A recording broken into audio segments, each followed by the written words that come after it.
Hello everyone, I'm excited to make this video. I've been wanting to do it for quite some time. I have covered Kerli on this channel. She is one of my favorite artists. She is an Estonian pop alternative electronic artist who is gearing up to finally release a long-anticipated follow-up LP to her first that came out 10 years ago. Of course, she has an EP that came out in between that, but it's an EP, not an album full length, so don't necessarily consider it like part, even though it is a project of hers.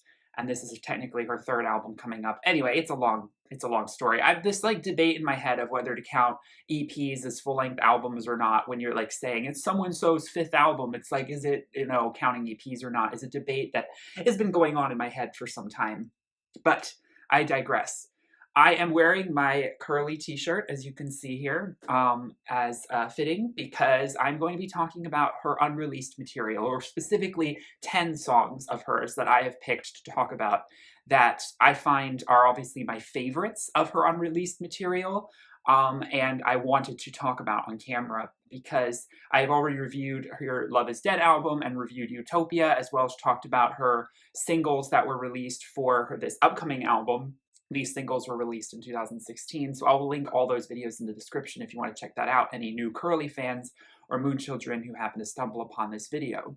I'm going to talk about 10 songs. There are no particular order in terms of ranking. I'm just listing 10 and I'm going to talk about each one. I will preface this by saying that Kerli has a lot of unreleased material out there floating around on the internet. It feels like every year more and more songs surface.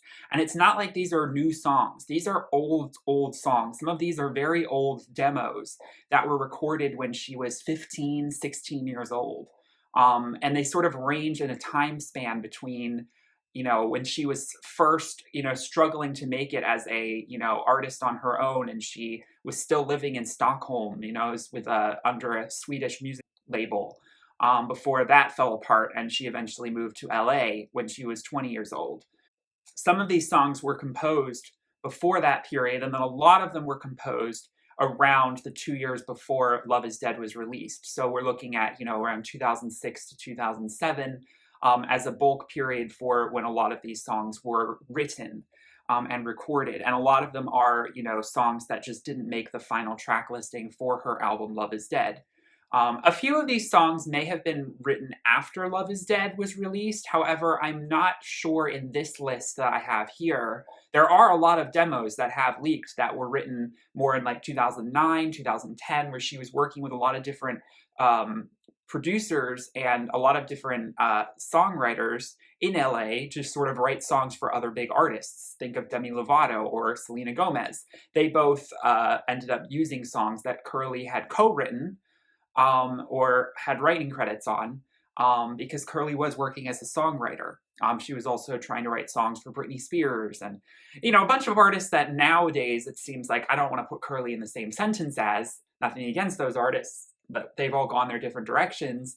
But that's sort of the space that she was in her career at that point.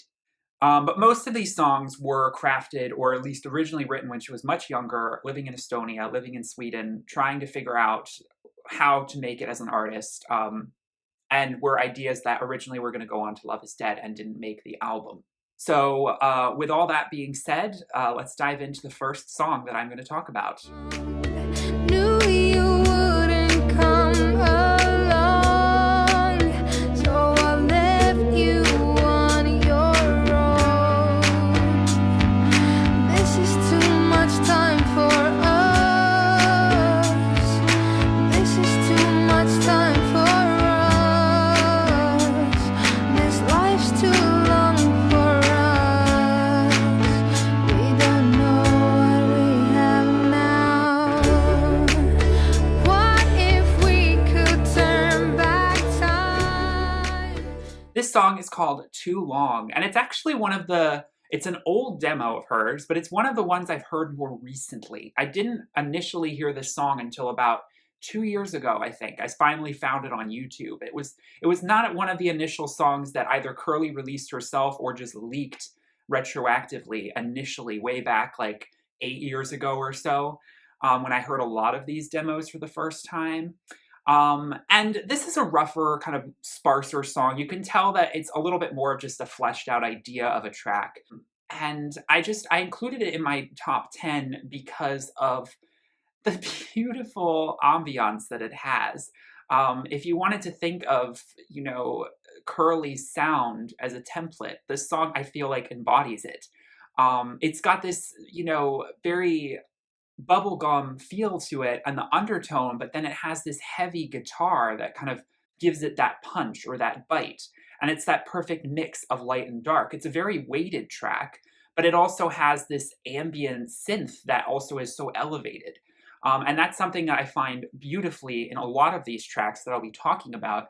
They are such a beautiful blend of gothic with bubblegum. And of course, I've talked about bubble goth, which is her self-described, musical style in terms of not just her music, but also her image, especially around this era. And a lot of these songs are very dark. This song has a very weighted, depressed feel to it. A lot of these songs she wrote when she was dealing with around like 17 years old, really difficult depression, a real like itching to get out of Estonia, to drop out of school, to become this artist, but she didn't belong. No one understood her dream. But a lot of these songs are also dealing with relationship issues. Suddenly, it all felt wrong. It was not where I belong. Knew you wouldn't come along, so I left you on your own.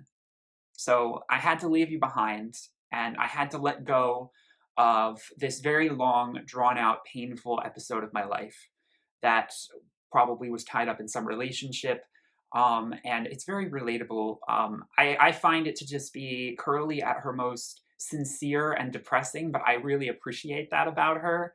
And I can sense this like wounded soul who's singing in this song. And I really gravitate more towards that kind of style for her. I love all of her styles, but this just really tugs at the heartstrings.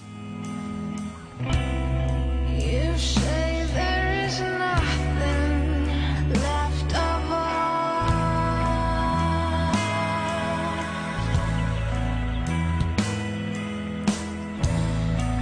and we were flying so high,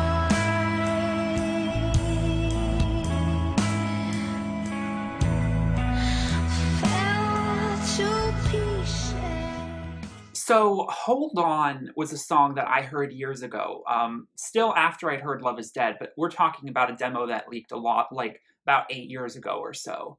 And this is a slow burning acoustic rock song that has this lullaby kind of feel to it. I mean, it is very soothing in her vocal delivery, in her there's something so calming and comforting about her sound. And it's very different from the type of music that she makes, I mean, it's very down tempo, it's very slow, it's very weighted. And this is a style that she was really experimenting with at the time, and you can see parallels to other songs on Love is Dead. You could see how she was kind of crafting that sound, and it's a sound I don't think she's necessarily ever going to fully return to, as it is a bit more classic rock inspired.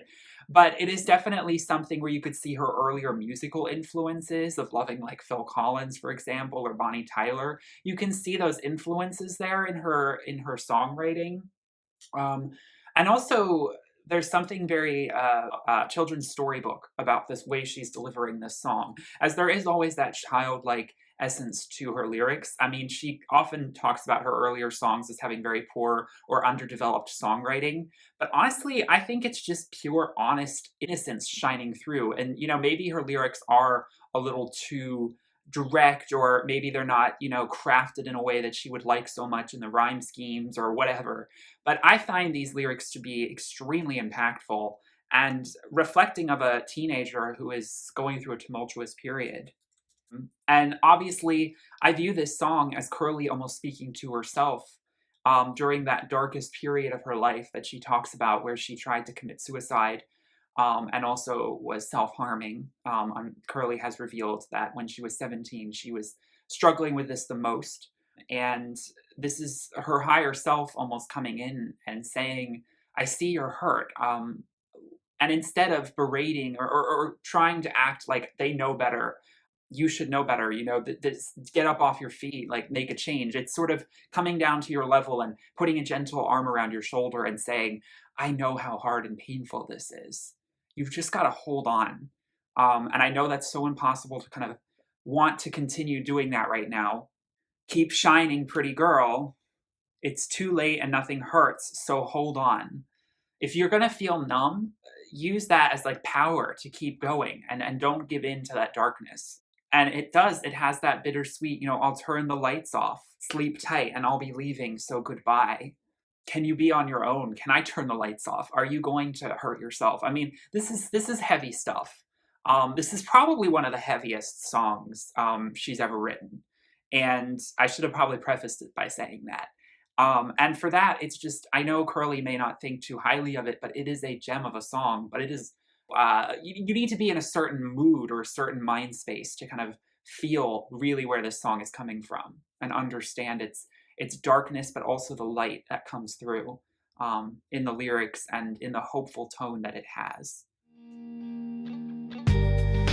You are a moonflower. You don't grow beside them, and you don't grow inside them.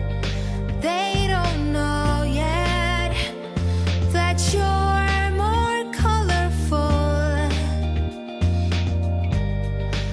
And when the sun is setting, you will rise and shine. You know that it's your time, and they can bring you down. You know that you can fly, so fly. Moonflower. This is a song, again, I didn't hear right away. I discovered it not too long ago, actually, and this song explores more of her rock sensibilities, her alternative rock side, which she definitely plays a lot with on Love Is Dead. I could see this song easily fitting on Love Is Dead in terms of the sonics and the production and the musical style. It contrasts hugely between the verses and the chorus. The verses, I think, standing out a little bit more. And at first, maybe I didn't prefer the heavier kind of alternative rock vibe to the chorus. But actually, I think the two work together really well because the verses are sort of airier and lighter and sort of whimsical, and then it really cuts you and really adding a sense of urgency to a song that otherwise would have very despondent lyrics but wouldn't feel despondent. The song is crying out to fit into a society where you don't feel as though you belong. You are a moonflower. You don't grow like they do. And you don't grow beside them. You don't grow inside them. They don't know yet that you're more colorful. Always on the other side. And I think this is another sort of prototype song to the idea of Moon Children. It's sort of like our anthem, understanding that we are different and we are all unique and beautiful, but we blossom in the darkness. Whereas a lot of people tend to be more like sunflowers, it's like, I want as much sun as possible. And the ironic thing is we do need sun to feel uplifted and motivated and energized. But we're also not afraid to get to the darker emotional sides of ourselves. And a lot of us have no choice but to confront it. We have a tendency to be more depressed or to be more sensitive. And this is an anthem to that. Make me shout, get down and back. Now it's your turn to be scared. You take it, you like it. Hear me out before you're walking out that door. You see it now. Now is not enough. Boy, is this a roller coaster of a song. And this is definitely the most punk rock that she ever gets in terms of a song. Although she has covered a Bauhaus song that was extremely cutting. This song is a tour de force. And it definitely has a bit more of a pop sensibility to it. It's a song that could almost be played on radio, except for the fact that it is so dark and twisted, almost metal at points. In how she hisses the verses to you and is really getting under your skin, almost to piss you off, because she is speaking from a very jaded and distraught point of view. I was weak and powerless. I tasted oh so well all your games and emptiness. You choked me. You never cared. Hear me out. make me shout, get down and beg. Now it's your turn to be scared. You'll take it and you'll like it. So hear me out before you're walking out that door. You see it now, but now is not enough. You're not worth fighting for. I've had it with you. I have unfortunately had to take this to a level that I never wanted to originally, but you are so dense, you are so thick, you've brought the creature out of me. You have made me lash out at you, and now you're thinking, oh gosh, I pushed this too much. I did something wrong. Well, it's too late. Now is not enough. You're gone. Get out. Don't let the door hit you on the way out. And this is the punk rock aesthetic. I feel like Avril Lavigne could definitely sing a song like this. And it's just infectious. I love it. Especially in the bridge where she really hisses at you. I enjoy your helplessness. You're screaming, but no one hears. Be prepared to be possessed. You'll take it. You're gonna take this. It's genius. It's a genius song, in my opinion. Never make your life appear better than it is. All black and yellow, black and yellow to me. All black and yellow, black and yellow to me. Black and Yellow. This is another song that I think contrasts that light and dark beautifully. The fluttery ambience that it has is beautiful, mixed with a very kind of classic acoustic feel with the distorted orchestration. Again, a song that I think would have fitted so beautifully on Love Is Dead. I think it's like Beautiful Days, like twisted, slightly darker sister song on that record. And I had to include it in my top 10 as it's just a feel-good song, but of course it's twisted, you know, because it's a Kerli song. It has some lyrics that don't make that much sense, but I don't take it very literally. It's if your life's too white, if it's all too bright, make it yellow. If it's all too deep, if the slope's too steep, make it shallow. Never make your life up here better than it is. Gives birth and kills the life we're in. It hurts and thrills. You lose to win. Life is so high and so low. Black and yellow. I think it's illustrated perfectly. It also goes along with her song Up, Up, Up. Again, I can see it thematically tying into that. And the idea of at what cost are you willing to sacrifice certain elements of yourself to attain what supposedly is happiness? When reality, happiness is a fluid thing. It's not a constant state.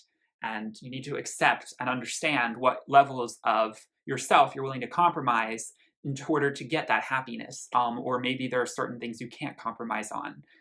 Because life is black and yellow at the same time. And learning to balance that out is a tricky thing. But it's something only wise people, I feel, seem to really understand.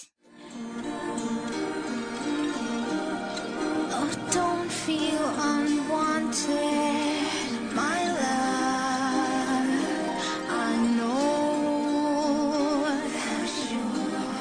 I will stand undaunted before your grace, and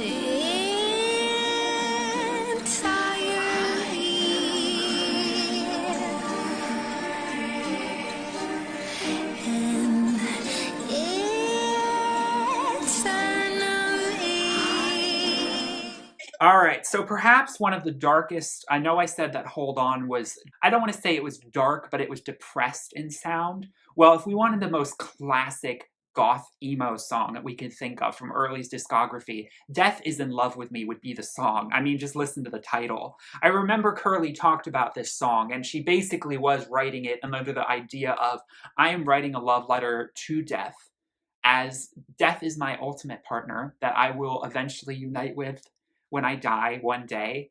But it was this idea of, I can't be with you yet. I know that you want me. I've been thinking about you a lot, and I can sense that you've been thinking about me. So this is, again, when Kerli was going through, you know, that really dark stuff. The idea of saying, you know, you're going to have to wait. You're going to have to wait for me to reunite with you. As tempting as it may be occasionally, you're trying to woo me so much. You know, I can tell that you're, this is very dark, okay?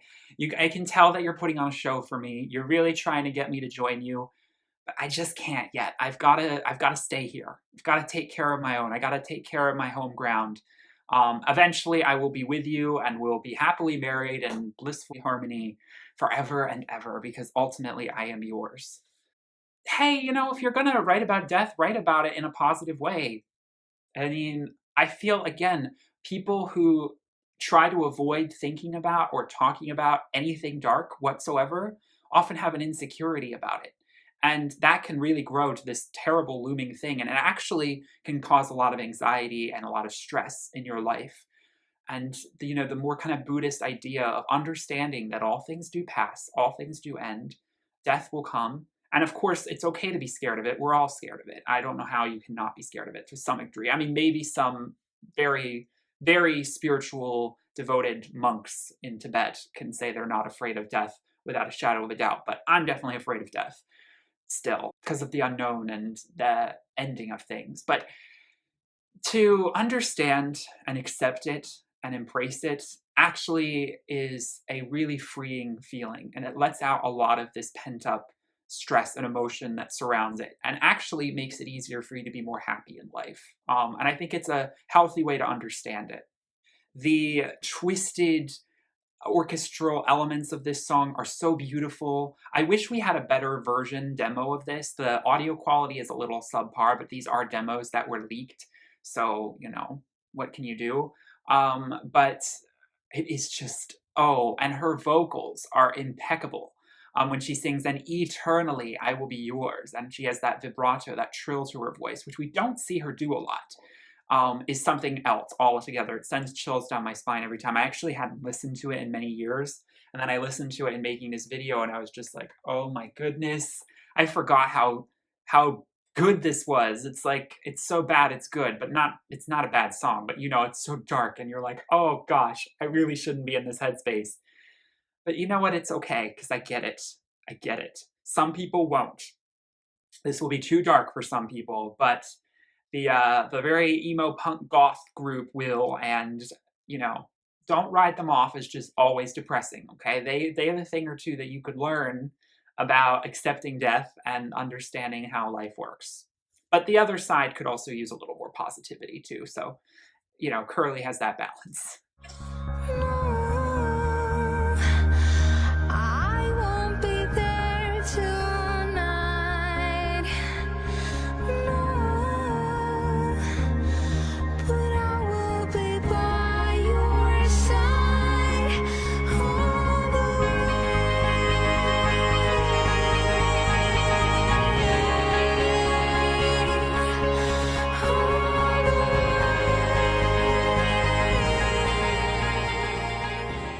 All the Way. This is a song that, you know, Kerli talks about it as her one true love song that she's ever written. Now, I would disagree with her on that. If you look at Kerli's discography, she's written quite a few love songs. Of course, she said this before she wrote Utopia, so you have to take that into account. Because this song is about unconditional love, about loving someone all the way, about surrendering to that beauty. And it's such a celestial, kind of uplifting track. It has this lightness to it, and the chiming bells that kind of give it that ring to it. I don't know how else to describe it. Talk about, you know, the lighter side of a darker work. It really has that cathartic energy to it that keeps drawing me in, and I think it's one of her best songs that she has composed or written, and it's a shame that it was never officially released. But she, you know, at least this was one of the songs that she actually did leak herself back in 2009. And she basically was like, look, this song is too good to not be heard by the Moon Children, so I will put it on YouTube for you guys to hear. And it's still not, you know, I mean, it's pretty good quality. There are a few others that aren't so, but including the next track, which I'll talk about, which is Dragonfly. Floating softly on my dragonfly.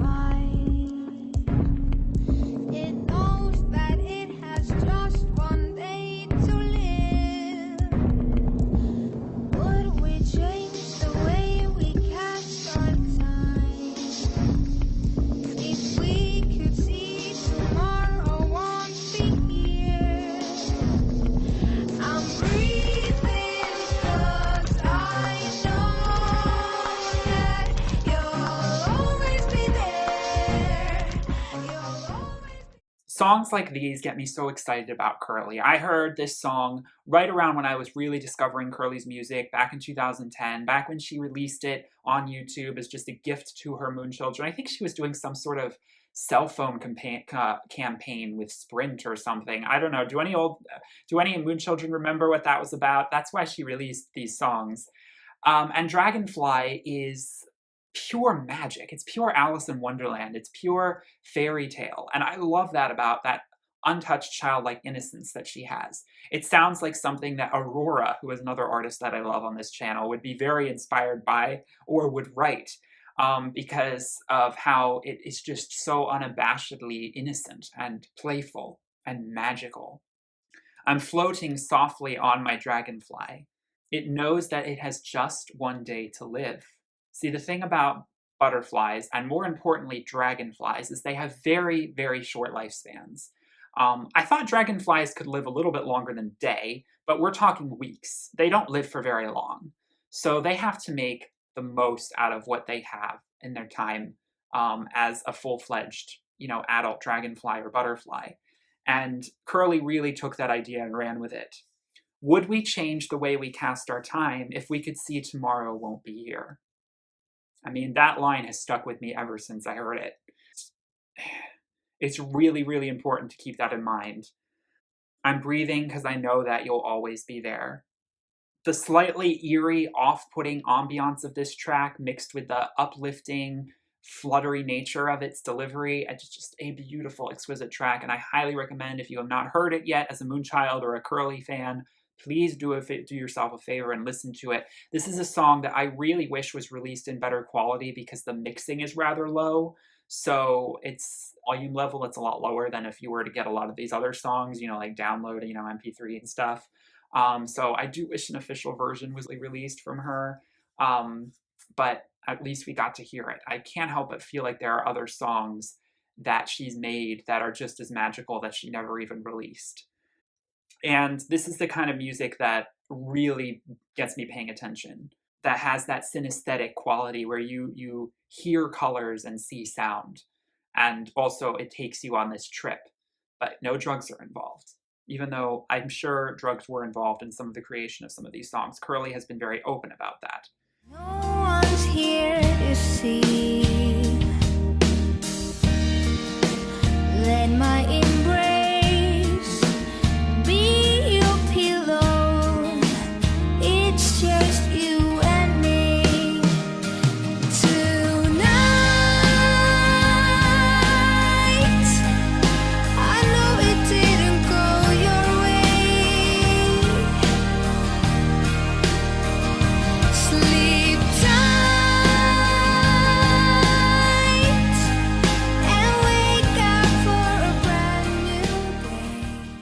So the second to last song I want to talk about is called Song for LIISU. Now, Kerli's sister is named Elisa, but LIISU was her nickname, as if I'm getting that correct. Please correct me in the comments if I'm wrong. It's been a long time since I've read up on this. It's her younger sister, and she wrote this to sort of, as a tribute and to comfort her. And even though I think the melody and lyrics were things she'd written a long, long time ago as like a child, she didn't, fully concoct this song until she was, maybe at least 16 years old. I'm not sure. And it's just cute. I had to include it, singing to, even if you take it out of the context of singing to her sister, just singing to someone who's had a bad day and saying, I'll be with you. I'm here for you. Can you imagine having Kerli as an older sister? Oh, I mean, could you imagine? She would just always be there for you. Like when you're struggling, you come home and you're just like, Kerli, I need to talk. Kelu, which is what I think Kelu and LIISU, those were sort of like their family nicknames that they were given in their household. So I could just see them just having such open, kind of good conversations with each other. I think they have a very close relationship. And Elisa is actually a singer herself. She was actually on Estonia's version of America's Got Talent or American Idol. And I'm not entirely sure if she won, but she was definitely in that contest. So they both are very talented musically. So this song is just so endearing and so heartfelt. It's a heartfelt, beautiful tribute to her.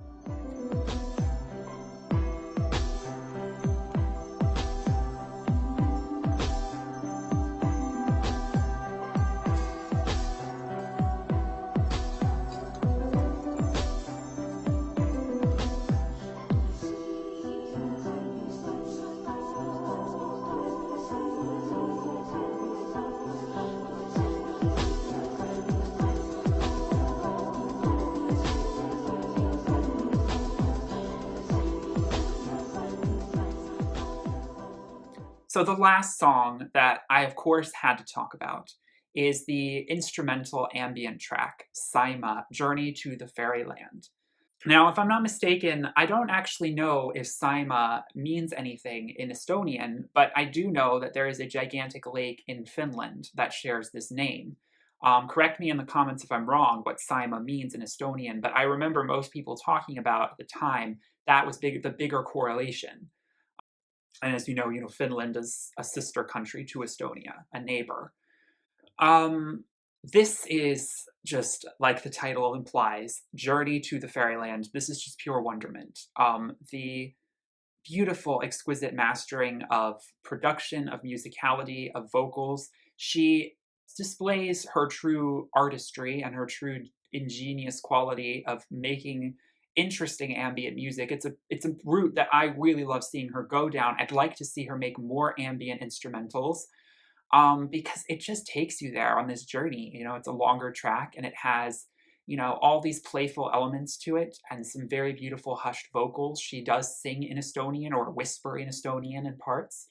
And it is just this magical otherworldly experience, hard to describe any other way.